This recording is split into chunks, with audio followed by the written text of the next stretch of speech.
എല്ലാവർക്കും സലൂ പ്ലസിലേക്ക് സ്വാഗതം. ഞാൻ സമീറ. നമ്മളുടെ സലൂ പ്ലസ് ഇനിയും സബ്സ്ക്രൈബ് ചെയ്യാതെ കാണുന്നവരുണ്ടെങ്കിൽ നിങ്ങൾക്ക് ഇഷ്ടമാണെങ്കിൽ ഇതൊന്ന് സബ്സ്ക്രൈബ് ചെയ്തേക്കണേ. തൊട്ടടുത്ത് കാണുന്ന ആ ബെല്ലൈക്കൺ കൂടി ഒന്ന് പ്രസ് ചെയ്തേക്കണം. അപ്പോൾ നമ്മളുടെ ഇന്നത്തെ പ്രഭാതമാണ് ഈ കാണുന്നത്. രാവിലെ 6:25 സമയം. നല്ല രസമുണ്ടല്ലേ ഈ പ്രഭാതം കാണാനായിട്ട്.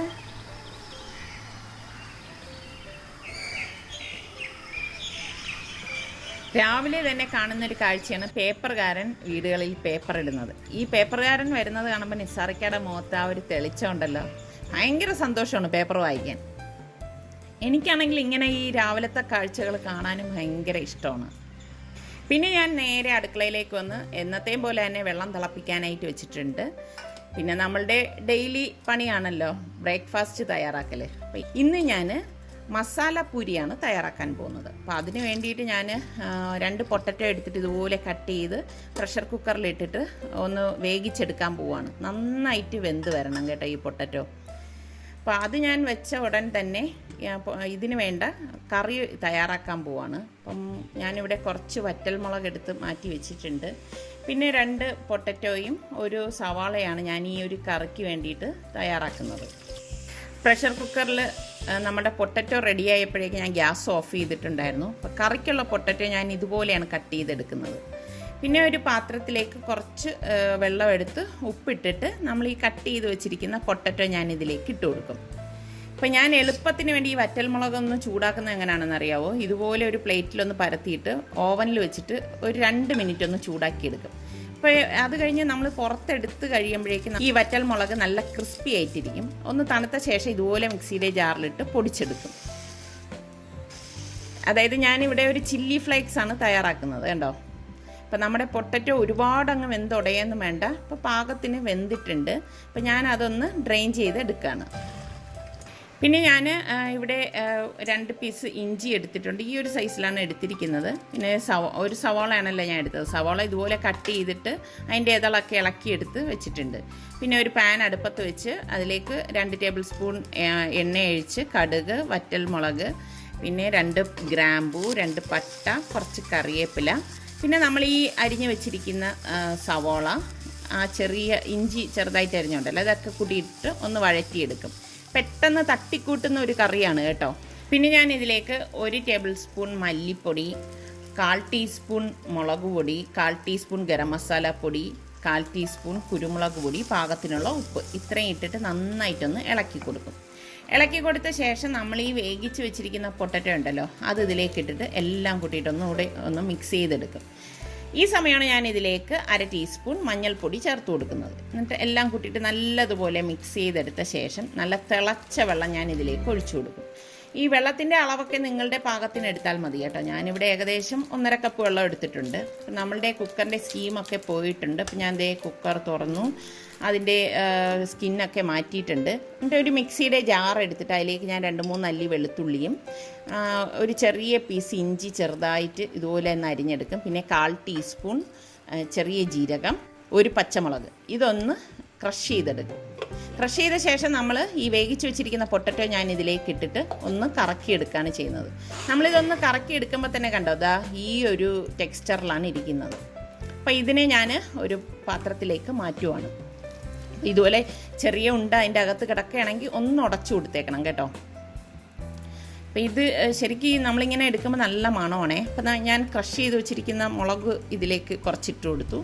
പിന്നെ കുറച്ച് മല്ലിയിലയും കൂടി ചെറുതായിട്ട് അരിഞ്ഞതും, പാകത്തിനുള്ള ഉപ്പും, പിന്നെ ഞാനിവിടെ 1/4 ടീസ്പൂൺ ഗരം മസാല പൊടിയും കൂടി ഇട്ടിട്ട് നന്നായിട്ടൊന്ന് മിക്സ് ചെയ്ത് കൊടുക്കുകയാണ്. നല്ലതുപോലെ എല്ലായിടത്തും വരത്തക്ക രീതിയിൽ മിക്സ് ചെയ്ത ശേഷം ഞാനിതിലേക്ക് 1.5 കപ്പ് ഗോതമ്പ് മാവും 1.5 ടേബിൾ സ്പൂണ് വറുത്ത അരിപ്പൊടിയും, അതുപോലെ തന്നെ ഏകദേശം 1 ടേബിൾ സ്പൂണോളം റവ ഉണ്ടല്ലോ റവയും കൂടി ഇതിലേക്ക് ഇട്ട് കൊടുക്കും. വറുത്ത റവയാണ് ഞാനിവിടെ എടുത്തിരിക്കുന്നത് കേട്ടോ. ഇട്ട് കൊടുത്തിട്ട് ഇത് കൈകൊണ്ട് നന്നായിട്ടൊന്ന് മിക്സ് ചെയ്തെടുക്കും. പിന്നെ വേറൊരു കാര്യം, നമുക്കിതിന് പ്രത്യേകിച്ചൊരു അളവൊന്നുമില്ല. പിന്നെ നമുക്ക് മാവ് വേണമെങ്കിൽ ഞാനിവിടെ കുറച്ചുകൂടി മാവ് ചേർത്തിട്ടുണ്ട്. എന്നിട്ട് നന്നായിട്ടൊന്ന് കുഴച്ചെടുക്കുകയാണ് ചെയ്യുന്നത്. ഇനി പ്രത്യേകിച്ചൊരു കണക്കൊന്നുമില്ല, നമ്മൾ ഈ ഒരു കണക്കിൽ കുഴച്ചെടുക്കുമ്പോൾ നമുക്ക് മനസ്സിലാവും. അപ്പോൾ കുഴച്ച ശേഷം ഞാനിത് മൂടി വെച്ചിട്ടുണ്ടായിരുന്നു. പിന്നെ ഒരു അരമണിക്കൂർ കഴിഞ്ഞ ശേഷം ഞാൻ വീണ്ടും അടപ്പ് മാറ്റിയിട്ട് ഇതുപോലെ ഒന്ന് കുഴച്ചു കൊടുക്കും. കണ്ടോ, ഈ ഒരു ടെക്സ്ചറിൽ ഇരിക്കണം, ഒരുപാട് ലൂസായി പോരുത് കേട്ടോ. പൊട്ടറ്റോ ആയതുകൊണ്ട് തന്നെ ലൂസായി പോകാൻ സാധ്യതയുണ്ട്, അതിനനുസരിച്ച് മാവ് ചേർത്ത് കൊടുത്താൽ മതി. എന്നിട്ട് ഞാൻ ഇതുപോലെ ചെറിയ ഒരു നാരങ്ങയുടെ വലിപ്പത്തിലുള്ള ബോൾസാക്കി ഉരുട്ടിയെടുത്ത ശേഷം ഞാൻ ടേബിൾ കൗണ്ടർ നന്നായിട്ട് തുടച്ചിട്ട് അതിലേക്ക് കുറച്ച് ഗോതമ്പ് മാവ് ഒന്ന് സ്പ്രിങ്കിൾ ചെയ്തിട്ട് നമ്മൾ ഈ എടുത്ത് വെച്ചിരിക്കുന്ന ഓരോ ഉരുളയും ഇതുപോലെ ഒന്ന് പരത്തി കൊടുക്കും. ഒരുപാട് തിന്നാക്കി പരത്തേണ്ട ആവശ്യമില്ല കേട്ടോ, ഒരുപാട് തിക്കാവാനും പാടില്ല. ഈ ഒരു പരുവത്തിലാണ് ഞാൻ പരത്തിയെടുത്തിരിക്കുന്നത്. ഈ സമയം ഞാൻ ഒരു ഇരുമ്പ് ചട്ടി അടുപ്പത്തേക്ക് വെച്ചിട്ട് ഇത് ഫ്രൈ ചെയ്തെടുക്കാനുള്ള ഓയിൽ ഒഴിച്ചു കൊടുക്കുകയാണ്. ഓയിൽ നന്നായിട്ട് ചൂടാവുമ്പോൾ നമ്മൾ ഈ പരത്തി വെച്ചിരിക്കുന്ന മാവ് ഇതിലേക്ക് ഇട്ട് കൊടുക്കും. കണ്ടോ, നല്ലൊരു പഫായിട്ടുള്ള പൂരി ഇവിടെ റെഡി ആയിട്ടുണ്ട്. അപ്പോൾ ഇതാണ് നമ്മളുടെ മസാല പൂരി എന്ന് പറയുന്നത്. അപ്പോൾ തിരിച്ചും മറിച്ചും ഇട്ട് ഞാനിത് മാറ്റുവാണ്. ഇത് എണ്ണ കുടിക്കുക ഒന്നും ചെയ്യത്തില്ല. അതേസമയം നമ്മൾ ഗോതമ്പ് മാവ് മാത്രം വെച്ചിട്ട് നമ്മൾ പൂരി ഉണ്ടാക്കി കഴിഞ്ഞാൽ തീർച്ചയായിട്ടും എണ്ണ കുടിക്കും. എൻ്റെ ഒരു എക്സ്പീരിയൻസ് കൊണ്ട് ഞാൻ പറയുന്നതാണ് കേട്ടോ. അതുകൊണ്ട് നിങ്ങൾ ഗോതമ്പ് മാവിൻ്റെ കൂടെ അരിപ്പൊടിയോ അതല്ലെങ്കിൽ റവയോ കൂടി ചേർത്ത് കഴിഞ്ഞാൽ എണ്ണ കുടിക്കത്തില്ല. അപ്പോൾ നമ്മളുടെ പൊട്ടറ്റോ കറി ഇവിടെ റെഡി ആയിട്ടുണ്ട്. അപ്പോൾ ഇതാണ് നമ്മളുടെ ഇന്നത്തെ ബ്രേക്ക്ഫാസ്റ്റ് എന്ന് പറയുന്നത്. ഇന്ന് ഞാൻ ഡീപ്പായിട്ട് ക്ലീൻ ചെയ്യാണ്, കാരണം ഈ സോഫയുടെ ഇടയിലെല്ലാം പൊടിയുണ്ട്. അപ്പോൾ വാക്വം ചെയ്ത് അതെല്ലാം പൊടിയൊക്കെ മാറ്റി. പിന്നെ അതുപോലെ തന്നെ ഈ ഇരിക്കുന്ന ഷെൽഫിലെല്ലാം പൊടിയുണ്ടാവും. നമ്മൾ എത്ര തുടച്ചാലും ഇപ്പോൾ റോഡിൽ നിന്നൊക്കെ വണ്ടിയൊക്കെ പോണതുകൊണ്ട് പൊടികൾ ഇവിടെ വരും. പിന്നെ തൊട്ടടുത്ത വീട്ടിൽ പണിയൊക്കെ നടക്കുന്നതുകൊണ്ട് ഒരുപാട് പൊടി കയറും. അപ്പോൾ അതെല്ലാം ഒന്ന് തുടച്ച് കഴിഞ്ഞ് വന്ന ശേഷം ഞാൻ ഇന്നലെ കഴുകിയിട്ട തുണിയെല്ലാം ഉണങ്ങിയിട്ടുണ്ടായിരുന്നു. അപ്പോൾ അതെല്ലാം എടുത്തിട്ട് വന്ന് ഒന്ന് മടക്കി വെക്കുകയാണ്. നല്ല മൂടുള്ള ടൈമിൽ ഞാനിങ്ങനെയാണ് എല്ലാം ടപ്പേന്ന് ചെയ്യും. ചില ദിവസം വലിയ മടിയുമാണ് കേട്ടോ. അപ്പോൾ അതിൻ്റെ ഇടയിൽ നമ്മുടെ സുൽത്താൻ അവൻ ഇന്നലെ ഉണ്ടാക്കി വെച്ച ഐസ്ക്രീം എടുത്തുകൊണ്ട് വന്ന് വെക്കുകയാണ്. ഇവിടെ ഇരുന്ന ഷമാം വെച്ചിട്ട് അവൻ തന്നെ സ്വന്തമായിട്ട് ഉണ്ടാക്കിയെടുത്തൊരു ഐസ്ക്രീമാണ് ഇത്. അവൻ്റെ തന്നെ ഒരു പരീക്ഷണമാണ് കേട്ടോ. അവനിങ്ങനെയൊക്കെ തന്നെയാണ് പണി. വലിയ പെർഫെക്ഷൻ ഒന്നും തോന്നിയില്ല. കുറച്ചിങ്ങനെ ഐസൊക്കെ പിടിച്ചാണ് വന്നിരിക്കുന്നത്. നിങ്ങൾക്ക് കാണുമ്പോൾ തന്നെ മനസ്സിലാവും. സ്വന്തമായിട്ട് ഉണ്ടാക്കുന്നുണ്ട് പറയുകയല്ല, ബാക്കി പറഞ്ഞത് അടിപൊളി ടേസ്റ്റ്. അല്ല, ഞാൻ പറഞ്ഞവിടെ ചേർക്കണം. നല്ല തണുപ്പുണ്ടെന്ന് തോന്നുന്നല്ലേ ഐസായതുകൊണ്ട്. ഷമാമിട്ട പിന്നെ ഷമാമിൻ്റെ ടേസ്റ്റ് അല്ലാതെ പിന്നെ ആപ്പിളിൻ്റെ ടേസ്റ്റ് വരും സുൽത്താനെ. എന്തുകൊണ്ട് കഷ്ണമായിട്ടല്ലേ നീ അരിഞ്ഞിട്ടിരിക്കുന്നത്? ഇത് എന്തൊക്കെയാണ് ഇൻഗ്രീഡിയൻസ് എന്ന് പറഞ്ഞു കൊടുത്തതല്ലോ, കാണിച്ചു കൊടുത്തിട്ടുണ്ടായിരുന്നു? ഇല്ല, ഞാൻ വെറുതെ എടുത്തേ ഉള്ളൂ. അവിടെ അന്നത്തെ ഫ്രഷ് ക്രീം ഉണ്ടായിരുന്നു, അത് ചീത്താവാതിരിക്കാൻ വേണ്ടി. എന്താണ് ടേസ്റ്റ്? എന്തുണ്ട് ഷമാമിൻ്റെ ടേസ്റ്റ്? ഷമാമും ബനാനയാ? ഷമാമും ബനാനയുടെ ടേസ്റ്റ് ഒക്കെ ഉണ്ട്. ബനാന ഇട്ടാ ഫ്രഷ് ക്രീം ഏലയ്ക്ക, അതായിരിക്കും ബനാനായിട്ട് തോന്നുന്നു. അപ്പം ഇന്ന് ഇവർക്കൊക്കെ എന്തൊക്കെയോ പണികളുണ്ട്. അതുകൊണ്ട് പിന്നെ ഞാൻ അവരെ ആരെയും ഡിസ്റ്റർബ് ചെയ്തില്ല. ഞാൻ തന്നെ ഇവിടെയൊക്കെ തൂത്തുടയ്ക്കാണ്. അപ്പോൾ എല്ലാവരും വീട്ടിലുണ്ടെങ്കിൽ വീടൊക്കെ നാശമായിരിക്കും. എന്തേ കണ്ടോ, നല്ല പൊടിയാണ്. അപ്പോൾ എന്നും ഇതുപോലെ തൂക്കേണ്ട ഒരു അവസ്ഥയാണ്. അപ്പോൾ എല്ലാ റൂമും ഞാൻ തൂത്ത ശേഷം മാത്രമേ തുടയ്ക്കാനായിട്ട് വരത്തുള്ളൂ. അപ്പോൾ തുടച്ചൊക്കെ കഴിയുമ്പം ശരിക്ക് നല്ല ഒരു ഫ്രഷ്നെസ്സാണ് തോന്നുന്നത്. അപ്പോൾ വീട് നീറ്റായി കിടക്കുമ്പോൾ നമുക്ക് മനസ്സിന് ഒരു വല്ലാത്ത സന്തോഷമല്ലേ. എന്നെ സംബന്ധിച്ച് അങ്ങനെയാണ് കേട്ടോ. വീട് നീറ്റായിരിക്കുമ്പോൾ എനിക്ക് ഭയങ്കര ഹാപ്പിയാണ്. അപ്പോൾ ഞാൻ രാവിലെ തന്നെ ഈ പണികളെല്ലാം ഒന്ന് ഒതുക്കി തീർക്കുകയാണ്. ഇതാണ് എൻ്റെ ലാസ്റ്റ് റൂം. ഈ റൂമും കൂടി തുടച്ച് കഴിയുമ്പം എൻ്റെ ഈ ഒരു പണി കഴിഞ്ഞു. അപ്പം നല്ല ഒരു സന്തോഷത്തിൻ്റെ ദിവസമാണ് എനിക്കിന്ന്. അപ്പം ഞാൻ റിസ്വാൻ എന്ത് ചെയ്യണം നോക്കുകയാണ്. കണ്ടോ, റിസ്വാൻ ഇവിടെ അവൻ്റെ അലമാരയിൽ നിന്നുള്ള തുണികളെല്ലാം വാരി കട്ടിലിട്ടിരിക്കുകയാണ്. എന്നിട്ട് തരം തിരിച്ചിട്ട് മടക്കുകയാണ്. അല്ലെങ്കിൽ എന്ത് ചെയ്യുമെന്നറിയാവോ, തുണി ഉണങ്ങിക്കഴിഞ്ഞാൽ നേരെ കൊണ്ടുവന്ന് ടപ്പേന്ന് ഒരു ചുരുട്ടി ഒരു മടക്കുണ്ടല്ലോ, എന്നിട്ട് അലമാരയിൽ തള്ളിക്കയറ്റും. അപ്പം ഞാൻ വഴക്ക് ഇന്നലെ പറഞ്ഞതുകൊണ്ട് എല്ലാം എടുത്തതേ കുറച്ചൊക്കെ ഇങ്ങനെ മടക്കിയെടുത്ത് വെച്ചിട്ടുണ്ട്. ഇനിതാ ഈ കട്ടിൽ കിടക്കണ ഇത്രയും തുണികൾ അവന് മടക്കാനുണ്ട്. പിന്നെ ഞാൻ നമ്മളുടെ വാഷ് ബേസിനൊന്ന് ക്ലീൻ ചെയ്യാനായിട്ട് വന്നു. ഞാൻ എപ്പോഴും പറയുന്ന പോലെ എല്ലാവരും ഉള്ളപ്പം വാഷ് ബേസിനാണ് എപ്പോഴും ചീത്താവുന്നത്. എപ്പോഴും കൈ കഴുകാനും മുഖം കഴുകാനും ഒക്കെ വന്ന് അവിടെ ആ ഭാഗം അങ്ങ് വൃത്തികേടാവും. എനിക്കാണെങ്കിൽ വാഷ് ബേസിൻ വൃത്തികേടായി കിടന്നാൽ ഛർദ്ദിക്കാൻ വരും കേട്ടോ. അപ്പം ഞാൻ വാഷ് ബേസിനൊക്കെ എല്ലാം നല്ലോണം കഴുകിയ ശേഷം ഞാൻ കൈ ഒരു 20 സെക്കൻഡ് ഇതുപോലെ കയ്യിലെ റിങ്ങെല്ലാം ഊരി വെക്കും കേട്ടോ. ഊരി വെച്ച ശേഷം നന്നായിട്ടൊന്ന് കഴുകും. എങ്കിൽ മാത്രമേ ഒരു സുഖമുള്ളൂ. അപ്പോൾ അതൊക്കെ നന്നായിട്ടൊന്ന് കഴുകി കയ്യും മുഖവും എല്ലാം കഴുകിയ ശേഷം ഞാൻ നേരെ അടുക്കളയിലേക്ക് വന്നു. അപ്പോൾ അടുക്കളയിൽ എന്നെയും കാത്ത് ദേ 2-3 ഗ്ലാസ് ഇരിപ്പുണ്ട്, അതിനെയൊക്കെ ഒന്ന് കഴുകി വെക്കുകയാണ്. ഇപ്പം വെളിയിൽ നിന്ന് കുറച്ച് മാങ്ങ വാങ്ങിച്ചുകൊണ്ട് വന്നിട്ടുണ്ട്. അപ്പോൾ അത് ഞാൻ നന്നായിട്ട് കഴുകി മാറ്റി വെക്കുകയാണ്. ഇത് ഞാൻ ഇതുപോലെ വെജിറ്റബിൾസും ഫ്രൂട്ട്സും ഒക്കെ കഴുകാൻ വേണ്ടി ഉപയോഗിക്കുന്ന ബ്രഷാണ് കേട്ടോ. നന്നായിട്ട് കഴുകിയിട്ട് ഇതുപോലെ ഞാൻ കുറച്ച് വിനാഗിരി ഒഴിച്ച് ഒരു പാത്രത്തിൽ വെള്ളം ഒഴിച്ച് മാറ്റി വെക്കും. പിന്നെ അത് കഴിഞ്ഞ് എനിക്കിനി ഉച്ചത്തേക്കുള്ള പണിയുണ്ട്. അപ്പോൾ അതിന് മുൻപ് ഞാൻ ഈ സ്ലാബ് ഒന്ന് ഒതുക്കി ക്ലീൻ ചെയ്യും. കാരണം നിങ്ങൾ കണ്ടിട്ടുണ്ടല്ലോ എൻ്റെ കിച്ചൺ വളരെ ചെറുതാണ്. ഇത് ഞാൻ ഇന്നലെ വാങ്ങിച്ച കീര കട്ട് ചെയ്ത് വെച്ചതാണ്. പിന്നെ കുറച്ച് നെത്തോലി ഉണക്കമീൻ എൻ്റെ കയ്യിൽ ഇരിപ്പുണ്ടായിരുന്നു. അപ്പോൾ ഒരു പിടി നെത്തോലി ഉണക്കമീൻ ഞാൻ ഇതുപോലെ വെള്ളത്തിലേക്ക് ഇട്ടിട്ട് അതിൻ്റെ തലയും വാലും ഒക്കെ കളഞ്ഞിട്ട് ഇടയിൽ അഴുക്കൊക്കെ കളഞ്ഞ് കഴുകിയെടുക്കും. അപ്പോൾ ഞാൻ കുറച്ച് നേരം അത് വെള്ളത്തിലിട്ട് വെച്ചേക്കും. അപ്പോൾ അതിന് വേണ്ടിയിട്ട് ഞാൻ ഇവിടെ ഒരു തേങ്ങയൊന്ന് ഉടച്ചെടുക്കുകയാണ്.